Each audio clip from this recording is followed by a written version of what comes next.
सनत कुमार कहते हैं सदा सेव्या श्रीमद् भागवती कथा हमेशा सुननी चाहिए। एक बार सुन करके तृप्त नहीं हुए, अभी कठोरता और रहेगी, अगली बार सुनोगे तो कठोरता और दूर हो जाएगी, मन और रमने लगेगा, और जो अर्थ पहली बार में नहीं समझ में आएगा ना, अगली बार में और अच्छे से आ जाएगा।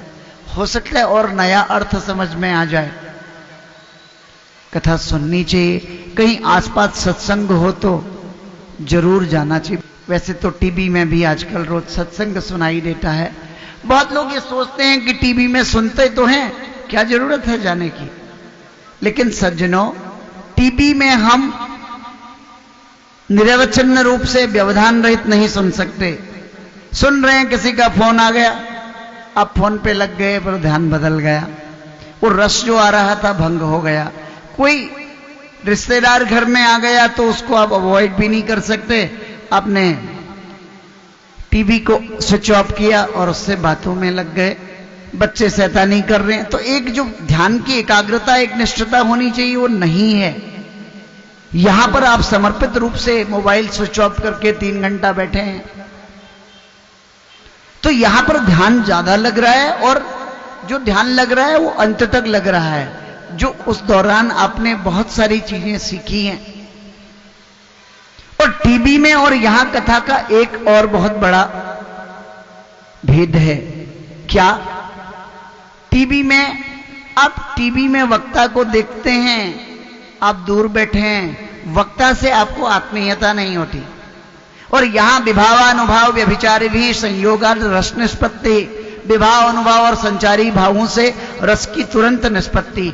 आपकी बिल्कुल आई टॉकिंग है, आप आंखों से देख रहे हैं, वक्ता आपको देख रहा है, आपको लग रहा है कथा मेरे लिए कही जा रही है, मुझे सुनाई जा रही है। टीवी में तो लोग सुन रहे हैं, और यहां पर आपका मन किया बढ़िया भजन हो रहा है, आनंद से झूम रहे हैं, तो आप उठ के नाचने भी लगे, तालियां भी बजाने लगे। लेकिन टीवी में ताली बजाने का, नाचने का अवसर नहीं है। बोलो जय श्री कृष्ण। टीवी में आप चाहो भी तो नहीं नाच सकते। आपको लगा मैं पागल तो नहीं हो रहा हूं, लोग क्या कहेंगे, वो भाव ही नहीं पैदा होगा। और यहां हंसने, ताली बजाने और नाचने का अलग आनंद प्राप्त होता है, जो टीवी में नहीं होता। इसलिए सदा सेव्या श्रीमद् भागवती कथा सुननी चाहिए, और सुन करके आत्मसात करना चाहिए। और सुनना ऐसा चाहिए कि व्यवधान रहित होकर के। बीच में व्यवधान पड़ने लगे तो कथा रस का भंग हो गया। अनौचित्याद्रते नान्यत रसभंगस्य कारणम। साधुजन कहते हैं ना, बढ़िया शरबत पी रहे हो, आपने ऑरेंज का जूस निकाला, अनार का जूस निकाला, और पीते पीते जीभ में रेत आ गई, मजा किरकिरा हो गया, आनंद किरकिरा हो गया, जो स्वाद आ रहा था ना वो भंग हो गया। तो ऐसे ही कथा में बातचीत करने से, कथा में व्यवधान करने से, मोबाइल पे बात करने से, या किसी और के आने से भी कथा रस का भंग हो जाता है। टीवी में अक्सर आप सुनते हैं तो वहां रस भंग होता रहता है, और रस भंग हुआ दोबारा वो ध्यान नहीं लग पाता। सुनते तो हैं, लेकिन चैनल बदलते बदलते चलो उसमें देख लेते हैं क्या आ रहा है, उसमें क्या आ रहा है, फिर आप ना अनवरत रूप से एक वक्ता को नहीं सुन पाते। बेशक जिस समय आप सुन रहे हो वो वक्ता उतनी अच्छी बात नहीं कह पा रहा है, लेकिन कहीं ना कहीं ऐसे प्रकरण आते हैं जहां वो मर्म वाली बात कह जाता है।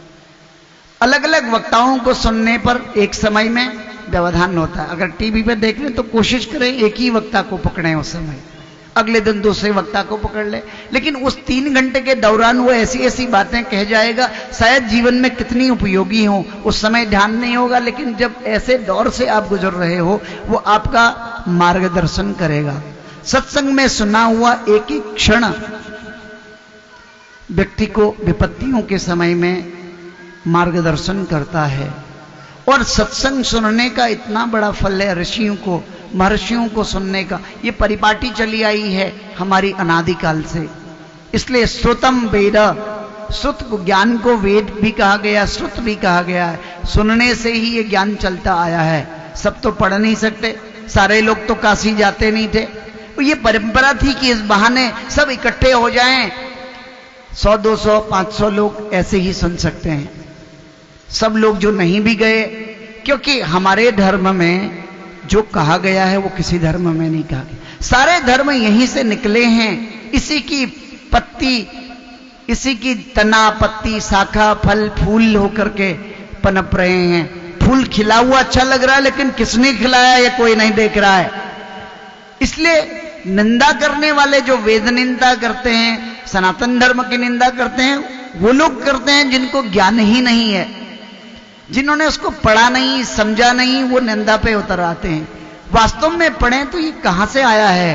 यो योग, आप आजकल योगा कर रहे हैं, पूरा विश्व दीवाना है योगा, और मान चुका है कि योगा चित्तवृत्तिर निरोध, शरीर को स्वस्थ करने के लिए भी योग जरूरी है, मन को साधने के लिए भी योग जरूरी है, ध्यान लगाने के लिए भी योग जरूरी है। और योग तो परमात्मा से जुड़ने का नाम भी योग है। योग का मतलब है जोड़, 2 और 2 4, वो योग है। जुड़ना, समाज में जुड़ना, ये हम लोग इतने लोग जुड़ गए, ये भी एक योग है। इस समन्वय योग है। हम लोग मिलकर के एक साथ बैठ रहे हैं, अलग अलग जगह से आए हुए, किसी एक दूसरे को जानते नहीं हैं, लेकिन हम लोग मिलकर संयुक्त रूप से एक योग कर रहे हैं। यह समन्वय योग है। इस सत्संग के माध्यम से संगच्छध्वम संवदध्वम सम्मो मनांश जानताम की परिपाटी हम लेके आ रहे हैं। विश्व धर्म सम्मेलन में शिकागो में गए हुए थे विवेकानंद जी। अलग अलग जगह से अलग अलग धर्म के अनुयायी, बड़े बड़े विद्वान लोग वहां पहुंचे हुए थे। उनको तो जगह भी नहीं दी जा रही थी, किसी की अप्रोच से जबरदस्ती लिया गया। बहुत लोगों ने अपने धर्म की बड़ी बड़ी व्याख्याएं की और अपने धर्म की महानता सिद्ध की, लेकिन किसी तरह विवेकानंद जी को बीच में घुसा के 5 मिनट का समय दिया गया कि अच्छा 5 मिनट आपको देते हैं, आप कुछ बोलो। तुम्हारा देश तो इस समय पराधीनता की जंजीरों से जकड़ा हुआ है। तुम्हारा धर्म महान होता तो तुम्हें जंजीरों से मुक्त नहीं करता। किसी ने बोला कि हमने तो सुना है भारतीय लोग, हिंदुस्तानी लोग मैजिशियन हुआ करते हैं, जादूगर हुआ करते हैं। अगर तुम्हारे धर्म में वास्तव में कोई जादू है तो जादू करके दिखाओ ना। यहां बड़े बड़े धर्म ग्रंथ रखे हैं, सबसे नीचे तुम्हारा वेद रखा हुआ है, उसके ऊपर और धर्म ग्रंथ रखे हैं। तुम्हारे धर्म में अगर चमत्कृति है तो अपने जो वेद है उसको सबसे ऊपर लाके दिखाओ, हम मान जाएंगे। और किसी ने कटाक्ष किया कि ये क्या बताएंगे, इनका तो जो आदि पुरुष कृष्ण है वो तो गोपियों का दीवाना है, उसके तो कितनी गोपियां दीवानी हैं। ये सारी बातें मंच पे आने से पहले पहले लोगों ने उठ के कह दी। बड़ा समझने की बात है हम उन लोगों को जो हम हिंदुइज्म को नहीं समझते और सनातन धर्म को नहीं समझते। एक्चुअली पहले से हिंदू नहीं नाम था, सनातन धर्म था अनादिकाल से। मैं सिंगापुर में एक मंदिर देखने गया था दर्शन के लिए, उसमें लिखा है there is no date of birth of Hinduism, Sanatan Dharma. और by birth we all are Sanatani, हम लोग जन्म से सनातनी हैं, फिर बाद में कुछ और बनते चले गए, क्योंकि जन्म और हर धर्म का एक निश्चित समय है उगने का, उसका कोई पैगंबर है जिसने वो धर्म चलाया। लेकिन हिंदुइज्म में जो सनातन धर्म है उसका कोई पैगंबर नहीं है। किसने इस धर्म को शुरू किया आज तक पता नहीं किसी को। तो ये तो परमपिता परमेश्वर ने स्वयं चलाया, तो ये धर्म आगे आ रहा है। तो विवेकानंद जी ने मंच पर चढ़ करके कहा कि समय 5 मिनट का दिया है, समझ नहीं आ रहा मैं क्या बोलूं, और हंसूं या मैं इन लोगों की सराहना करूं जिसने मेरे ऊपर ये कटाक्ष करके प्रश्न किए हैं। सबसे पहले तो मैं इतने बड़े बड़े विज्ञानी लोग जो आधुनिक खोजों में भी लगे हुए हैं, हर धर्म के अनुयायियों की बुद्धि पर मुझे तरस आ रहा है। वो कहते हैं वेद सबसे नीचे है, उसके ऊपर अन्य धर्म रखे गए हैं, और तुम तो मैजिशियन हो, अगर वेद को ऊपर लाके दिखा दो तो मान जाएंगे। वो कहते हैं ये गलती मैं नहीं करूंगा, ये गलती मैं करूंगा ही नहीं, क्योंकि वेद जो है ना जड़ स्वरूप है, और उसके ऊपर जो आपने रखे ना तना, पत्ती, शाखा, डाली, फल, फूल सब हैं। और अगर पेड़ के जड़ को हिला के ऊपर लाया जाए तो पेड़ का क्या होगा? अगर पेड़ के जड़ को हिला दिया जाए और पेड़ के जड़ को उखाड़ करके ऊपर लाया जाए तो समग्र पेड़ का क्या हाल होगा, ये समझते हो? सब लोगों ने तालियां बजाई, लेकिन आप चुप बैठे।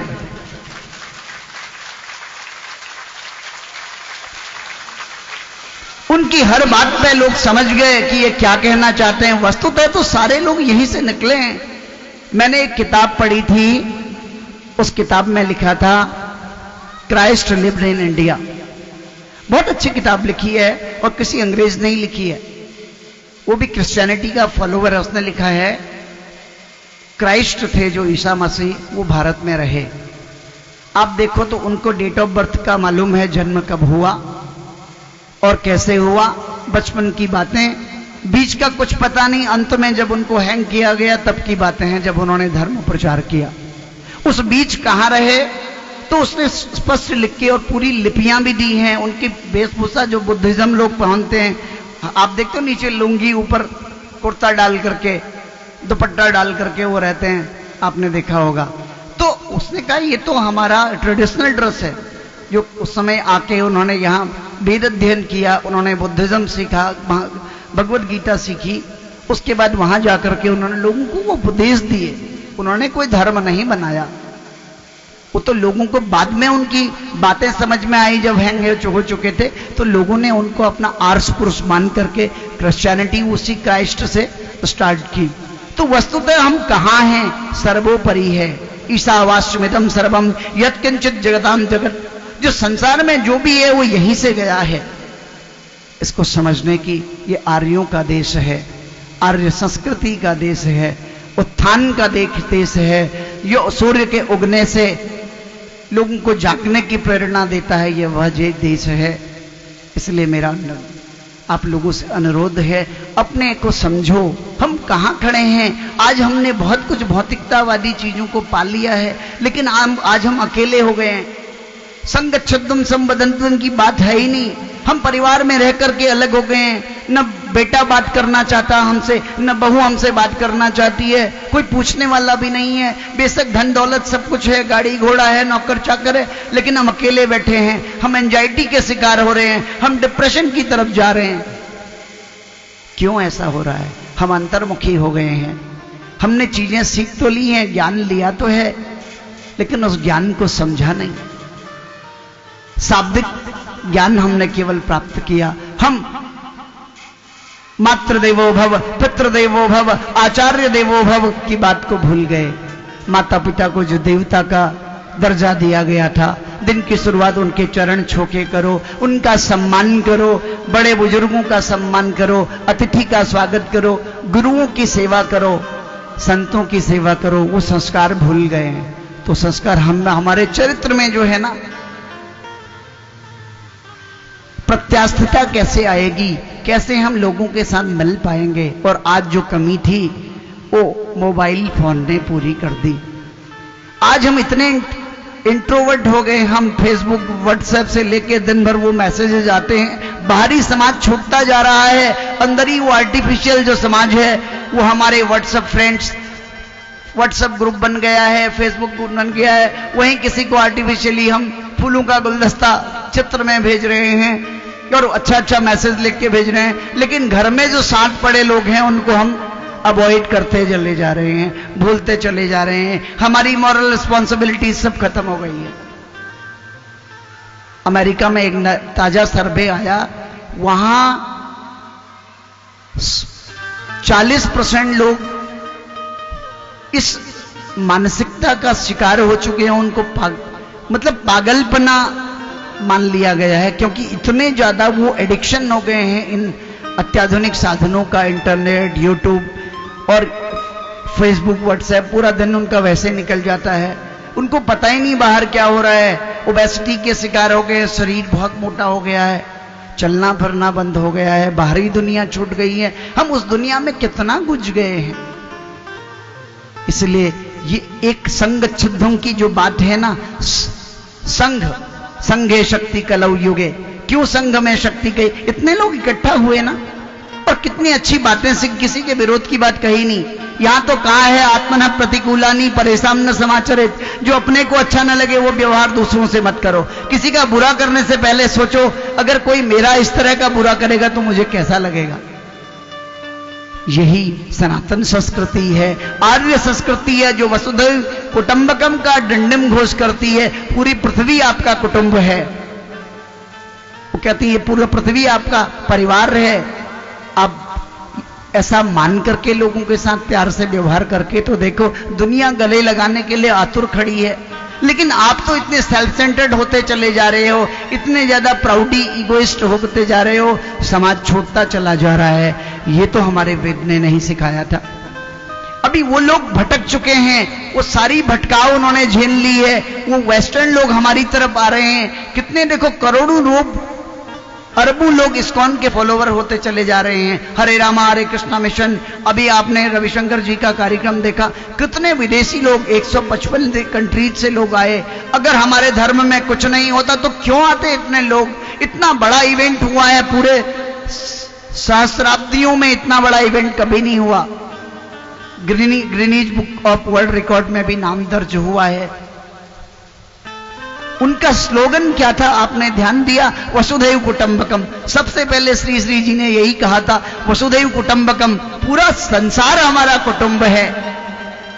जो आज पड़ोसी से लड़ रहा है, पड़ोसी देश हमारे ऊपर हमला, पाकिस्तान चीन तैयार बैठे हैं कब तहस नहस कर दें। आए दिन देखो आप सीमा पार क्या क्या हो रहा है।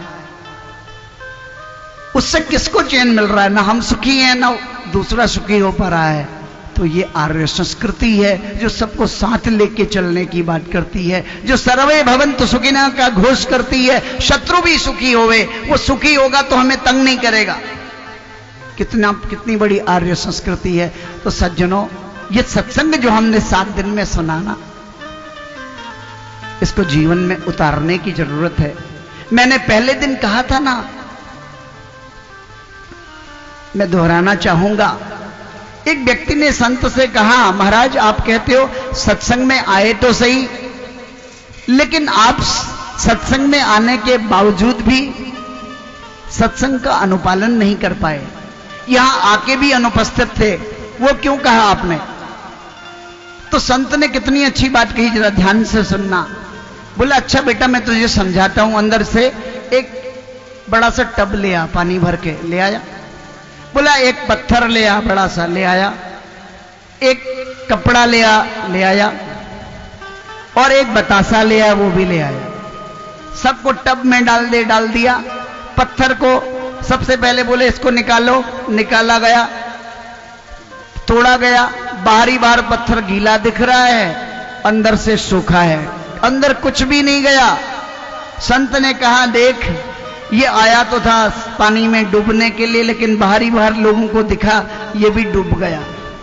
वस्तुतः इसने कुछ लिया ही नहीं, अंदर से ये सूखा पड़ा है। बोलो जय श्री कृष्ण। और दूसरा कपड़ा जो लेके आए थे, धोती, वो पूरी तरह डूब गई और गीली भी हो गई। गीली होके उन्होंने तार में डाल दी, थोड़ी देर में वो सूख गई। अब सूख गई तो क्या हुआ? संत ने समझाया, देखो ऐसे ही लोग आते हैं सत्संग में और डूब भी जाते हैं, अंदर तक गीले हो जाते हैं, लेकिन वो सत्संग की वाणी का प्रभाव थोड़ी देर तक रहता है। घर गए फिर सूख गए कपड़े के जैसे, फिर उनको कोई प्रभाव ही नहीं पड़ा, जैसे थे वैसे ही है, कुछ लिया नहीं उन्होंने। और अब बोला कि अब बतासा निकाल के दो। बतासा ढूंढने लगे, वो गायब था, वो घुल चुका था। बोले बतासा तो है ही नहीं महाराज, वो तो विलय हो गया। बोला देखा सच्चा ज्ञान बतासे ने प्राप्त किया, वो सत्संग में आकर के विलय को प्राप्त हुआ। सत्संग के मीठे रस को, सत्संग को उसने और अपनी उपस्थिति से मीठा बना दिया, ऐसा घुला कि और लोगों को भी मीठा बना दिया, स्वाद अलग हो गया। वास्तव में रस तो उसने प्राप्त भी किया और लोगों को रसयुक्त भी कर दिया।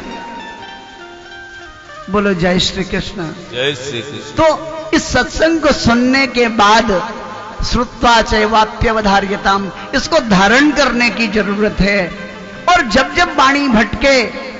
भगवान का स्मरण करके उन बातों को याद करो कि जीना है संसार में, ऐसे जियो ना, ऐसे जियो कि लोग याद करें। सबसे अलग अलग नहीं रहो, लोगों के काम आओ, लोगों को अच्छी बातें सिखाओ और प्यार से। ऐसा ना हो कि लोग आपको उपदेशक मान करके आपसे, मतलब ऐसे आप लोगों के साथ व्यवहार करो, फिर कोई कमी नहीं होगी। कबीर ने कहा है, कबीरा जब हम पैदा हुए जग हंसा हम रोए। कबीरा जब हम पैदा हुए जग हंसा हम रोए। ऐसी करनी कर चलो कि हम जाएं जग रोए। ऐसा कर्म करो कि आपके जाने के बाद भी लोग आपको याद करें और आपके लिए रोएं, आपने क्या कहा था। Live your life in such a beautiful way so that when you will leave this world, people will remember you always and they will cry for you. This is the life.